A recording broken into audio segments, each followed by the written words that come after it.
Hey guys, so I've been meaning to do some more videos on how to do certain things. This is gonna be the first video of it. Notice it's kind of gonna be a little freestyle. I don't have a cover or anything like that. I'm just gonna kind of just do this live, uncut.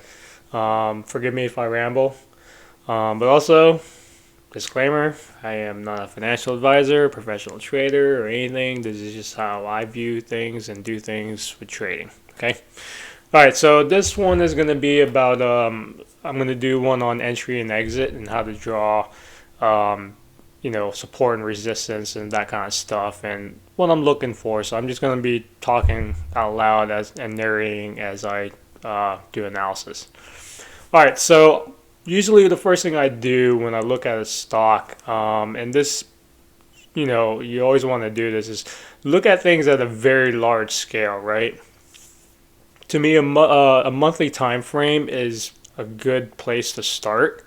I don't really tend to look in the years from now. I mean, I'm not doing that kind of long-term investing. So I do more short-term or, up to a year kind of stuff maybe, but typically I do mostly swing that lasts weeks or days or even hours. And then also you got your day trading there. All right, so here I'm looking at Tesla. One of the first things I usually do is I have my MAs in there. I use an MA 9, 21, 50, 100, and 200. The 21 is kind of that whole smart money MA that they use. 9 is that's for me to understand like what's the short term moving average of 9 paces back. I found that to be pretty good for what I do. And then of course you got your 50, 100, and 200. Those are pretty standard stuff. There's several definitions of like golden cross and death cross built around those particular MA's numbers. All right, so as you can see here, I use the MA9. You can see now why I use the MA9.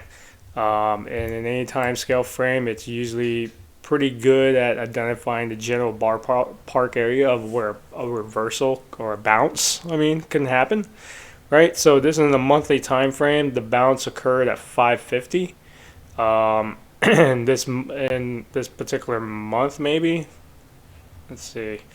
It's saying for this particular month. Yep. So here it went as low as 549.20, 549.75. And bouncing all the way back up to 657, which is good for Tesla, right? I mean, Tesla can move. It's highly volatile. I mean, you can see how big these back candles are from 285 as high as that day, that month to 502, almost doubling, right? So to me, this is a very big bullish push up. So it looks interesting and it's already bounced. So I'm looking now at the weekly and saying, okay, what happened here? So anytime you guys see this, when you're in a position, the first thing I look at is, does it follow the MA? So it's been following the MA. It's been bouncing. This is a consolidation. You guys see that where it's basically a bullish flag, hits the MA9 and just rockets up. That is a common pattern, guys. So that is one thing you can do, is you can look at that as, putting your entry where the MA would hit. Where the price would hit on the MA, and then do your stop loss a little below that, right? We'll get more into that. This is on a weekly time frame, so this is a little less precise than we want to. What we're doing is kind of getting a large overall behavior of the stock and how well it trades in a predictable fashion, right? The one thing you can really see is that when the MA9 is above the 21, we tend to be bullish. And the price action, what I was talking about, is identifies where you can do your entry and then where you can do your exits, right? So just historically looking back at this thing, now we have this larger consolidation period. Then we got this bounce. You would know that this would be almost like a 3-bar play because of the way this thing formed. And then it just kept on going, right? It bounced off of here. It went a little deeper than we want, but at the same time, you know, this is kind of the support and resistance area, right? So what we could do now is just look how it's formed, and you know that as this thing went down, this is pointing down. If the price went across the 9 and lost contact with it, I would have sold there, right? That's what I would have done, and then bought back in when I see the bounce. This bounce is what we would somewhat call a tweezer bottom, because they kind of look like tweezers. This is a little further down than but it's within acceptable range, right? So this kind of nullified the candle before it, so it's somewhat engulfed, and then it opened here lower. So right now this is not looking too good, because you're expecting this to gone a little higher, but this might be just a pause, because you think about it, that is quite of a downturn. Those are 4 pretty large sized candles, and this is in that area where a support and resistance would be. So I would go here, grab a trend line that's horizontal, and then just put some items there. So what I would, at a large time frame, on a weekly time frame, if you were to play this weekly, so what you're predicting is this thing to go in this particular fashion, right? You're going to go long, unless you're shorting Tesla, which is, shorting is a totally different play. I'm going to go over the long portion today. You're looking for that direction, right? Buy lower, sell higher. What you want to do, look here, is you want this to be broken. Technically, in a lot of ways, I would actually look at this to be broken. That 776 area. No, so let's see. No, that's the MA. So around the 725. So you want to probably get in like at 730. If that's what I would do, is if I was to look at this, I would create an alert here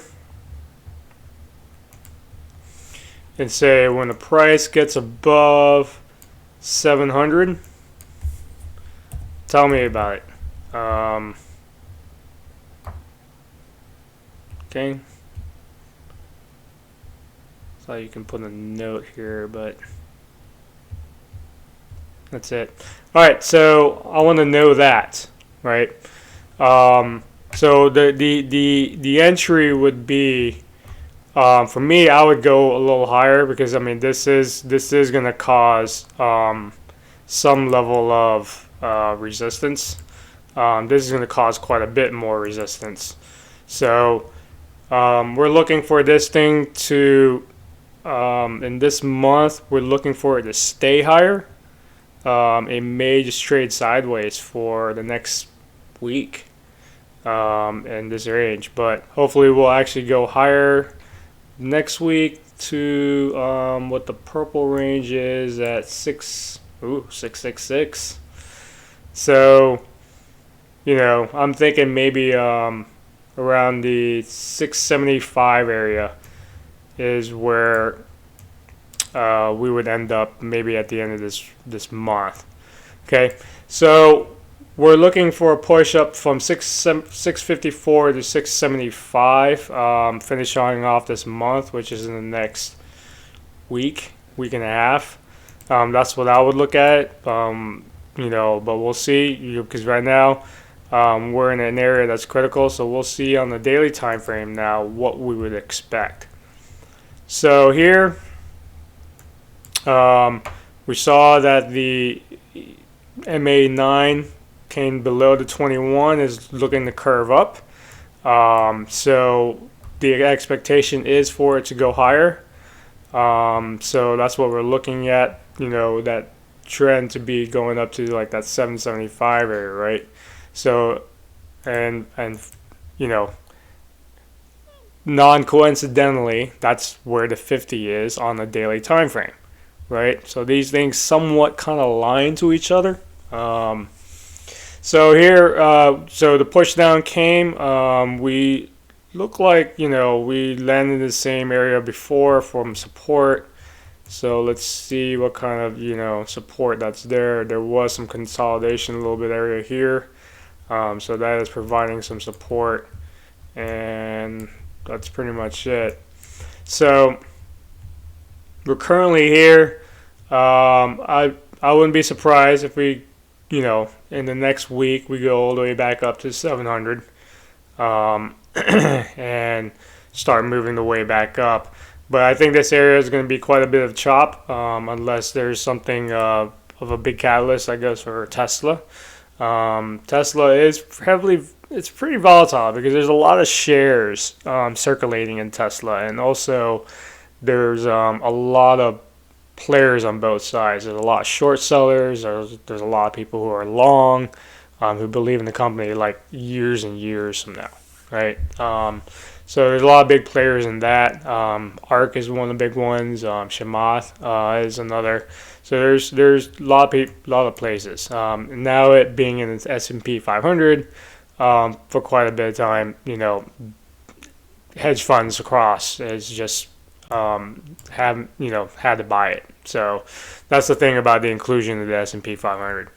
The other thing I want to look at is, like, you see a head and shoulders forming, an inverse head and shoulders. So we're looking to move that positive push up, and again, that's coincidentally at the 750 mark. Given that that time frame of pushing it out. So we'll see if everything goes well the way it looks like. So all right, so let's go down to a little lower time frames. If I was to day trade this, I would be looking at this and saying, okay, it formed, came back, and so we're looking for this to push up. As you can see here, there's going to be, apparently there will be a some kind of resistance here in this area. So this area will probably be quite choppy, because that's quite a wide range of choppiness. So that area is going to be quite choppy. But if there is some kind of catalyst or a large volume of buyers and everything like that, that could be blown through pretty quickly. All right. So otherwise, then I would start drawing, quite a bit of support and resistance. There's some there. I would probably start looking at the formations of these candles to see an overall trend. So there we've got an angle.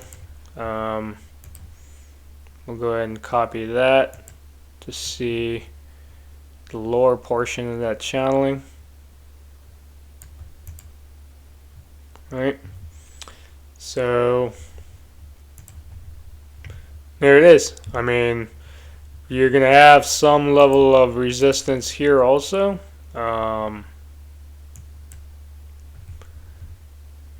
And yeah, so there's going to be quite a bit of it may trade, we'll see how it goes. I mean, it may trade sideways for a bit and then just keep bouncing, bounce there and then work its way up.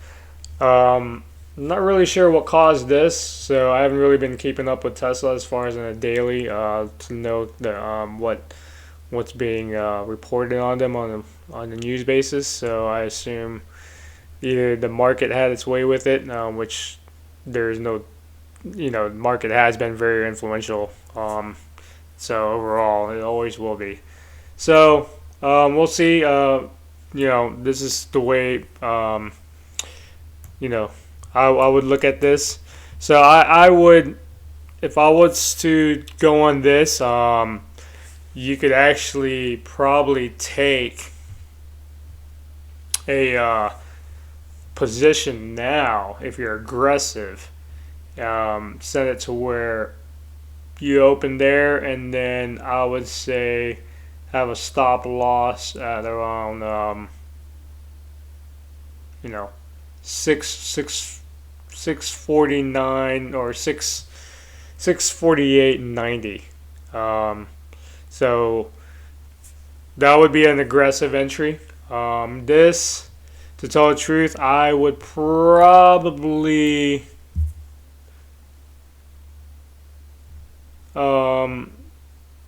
do more of an entry up here to make sure that it got up past this barrier. So I would use level 2 to see if there's anything there.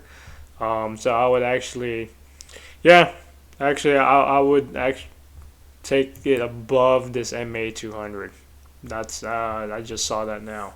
So I would actually take it up the MA 200. That's what I would do to ride this higher, is to have an entry above the MA 200. If that coincides with a support resistance area, that's where it'd be a lot more you know either more stronger. You know what I mean? It's amplified by because if you look here, you see this. That's the VWAP. We're a little below the VWAP, but we're getting up to it. But that's we're causing. There's an MA9, an MA21, the VWAP, this support, this resistance area, and this resistance area with the MA 200, and this whole angle. So this is going to be a real mess from here to all the way up to here, to tell the truth. I actually would suggest I would probably actually wait this one out until actually all the whole dust clears. But you can do that play earlier. That would be aggressive. And then if you do get stopped out, you get stopped out. But there is a huge potential to ride this here. So that'd be a quick day trade from 652 to 661. So roughly about 62. Yeah, roughly about $9 to $10 range. So, and then the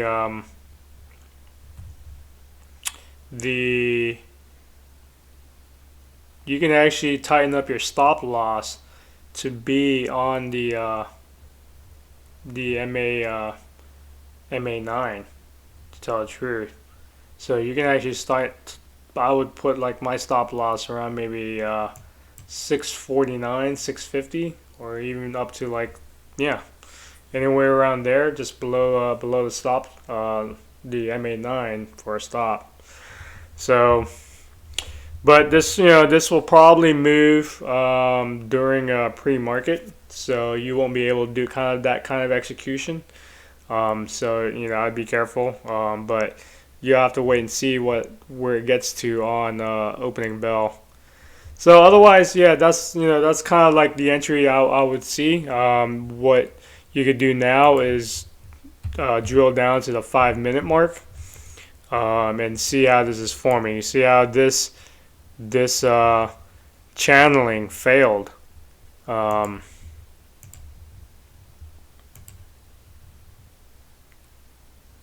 So that's the more the middle bound, and this is probably the higher bound of it.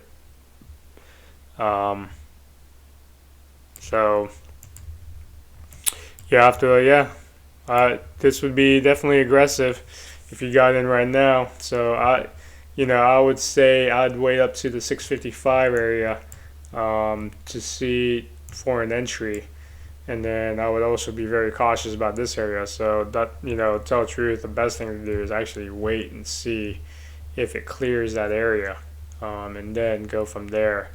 Your about 700 would be the barrier for this thing. So this right here is like 699. So yep. So more when you drill in more, you can actually refine your certain entries and exits. The bigger ones, I would say like these, it's on a larger time frame, right? So you can make them more prevalent as far as their the drawing of it. So let's see if we can do this in a daily. So you can see there, that's what it is. It's on that the large daily and weekly view. So that is going to be quite the resistance occurring for Tesla at that price point, around that 700 mark. So that right now is, so that's going to be a major area of concern, more than this area here. So I would say this can be marked as a like a large light pinkish area, and then this area here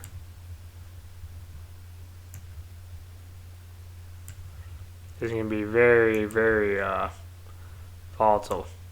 So I would say like around there.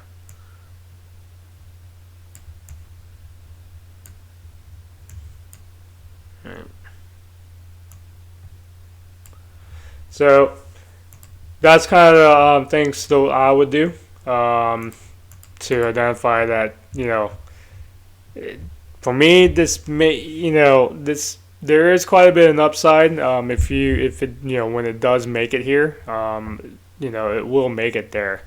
And as you can see, it's been kind of channeling, but it's traded lower, but again, we'll have to see how this is influenced by the market.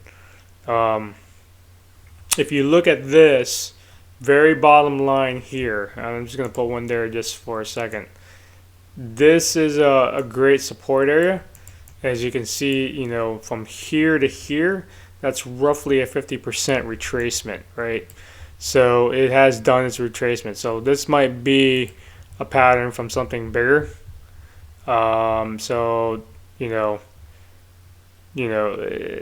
maybe on the 4-hour scale, let's see. Yeah, so you're starting to see this V form. So we'll see if we get a push to the upside, come back down, and push to the upside, come back down. So we'll see how it goes. I imagine these angles will play a very important role.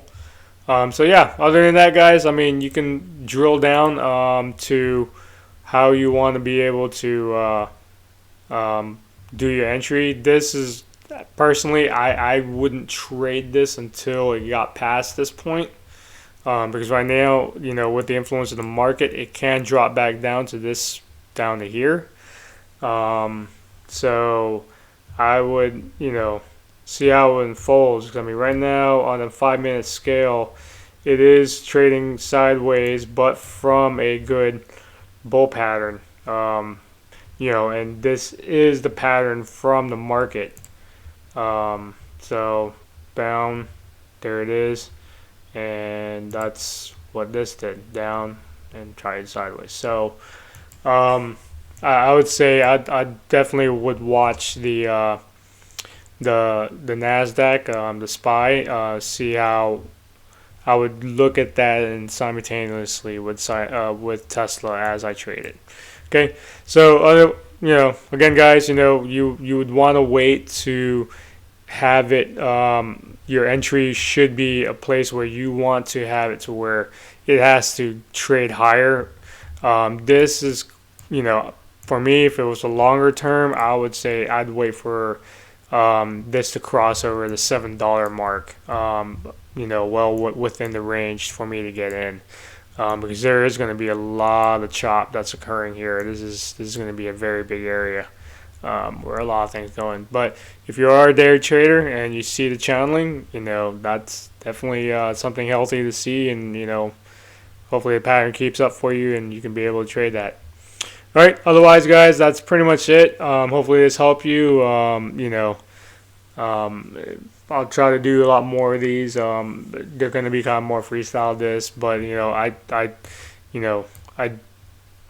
the point is for you to show you how to do analysis on things, being from the very beginning, what kind of order type you're going to do, what price points you're looking for, what kind of other things you want to see in the future. Just say, okay, is this have to be a short term? Well, if I do hold this, I can expect certain kind of price fluctuations, price actions to occur there because of that heavy resistance area.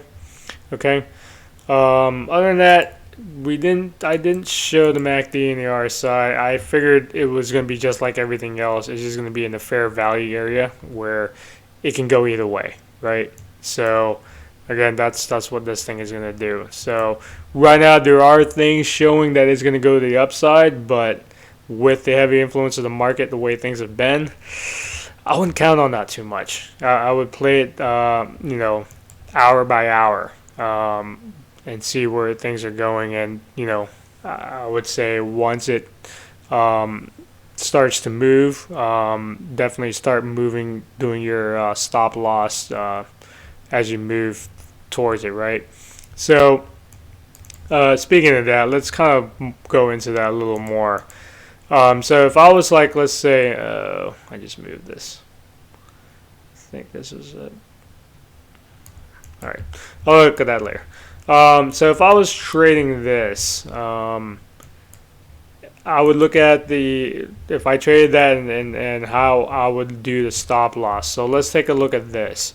So what I would do is if I did my entry in here, my entry would have been actually here with this one. This would have been an aggressive entry, or you can do it to where once the MA9 crosses the MA21, that's always a good spot. So that occurred around here. You knew that was going to occur when this thing did this, and that's kind of like a big bull flag, right? So the entry here is that my entry here would have been at $600. Once it goes over $600, that would have been my entry, and then my stop loss would have been actually a lot tighter, using the MA50 as my stop loss, right? So you can drill in there and see what where the perfect entry would be. And so when your transaction is going, I would move it up, below this thing, and and there. This right here was someone manipulated. No, not really manipulated, but there's definitely some kind of manipulation there, because that, unless that was the whole market, which probably would occur, that was pretty dirty. That would have stopped you out. So that's another thing, is that you could,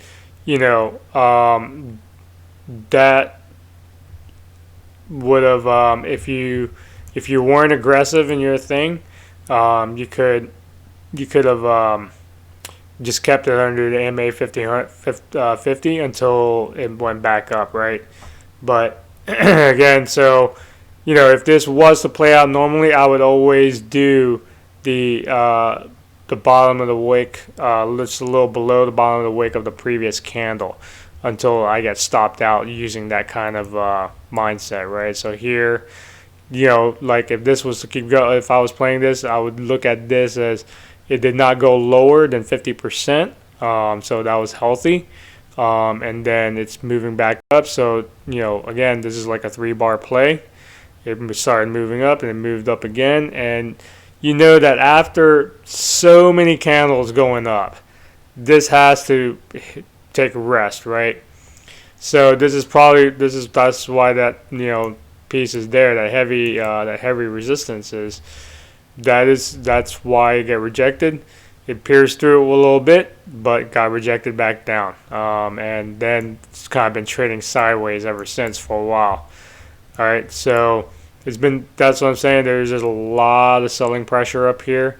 Hopefully, because it's been breached once, twice, three times, but with this being lower, I would imagine that there's probably still quite a bit of selling pressure down here, but not up here, right? So we'll see how that goes. But then again, it got stopped up here. So you may still have quite a bit of selling pressure all the way up to there.